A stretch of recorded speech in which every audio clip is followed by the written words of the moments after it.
তো সকালবেলায় ঘুম থেকে উঠে স্নান টান করে আজ আমরা এসে গেছি একটা নতুন জায়গায়। নতুন জায়গা আমরা সপ্তাহের জন্য নতুন নয়, কারণ আমরা অনেকবার এসেছি চার্চ, কিন্তু রিওকে নিয়ে আমরা কোনোদিনও চার্চ আসিনি। আর ডাবলিনে এতদিন ধরে আছি, তা সত্ত্বেও ডাবলিনেও কখনোই চার্চ যাওয়া হয় না। তো আমাদের হোটেলের সামনেই এই চার্চটা ছিল, আর এটা বেশ বড় একটা চার্চ। তো ভাবলাম যে এই চার্চের ভেতরটা অবশ্যই রিওকে দেখিয়ে আনবো, কারণ ফাঁকাও থাকবে।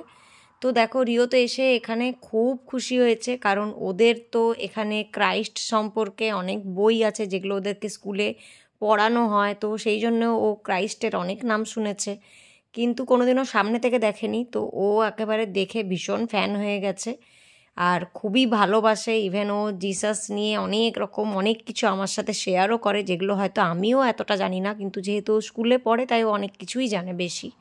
তো আমার ইচ্ছে ছিল যে রিওকে নিয়ে ওখানে একটু ক্যান্ডেল জ্বালাবো।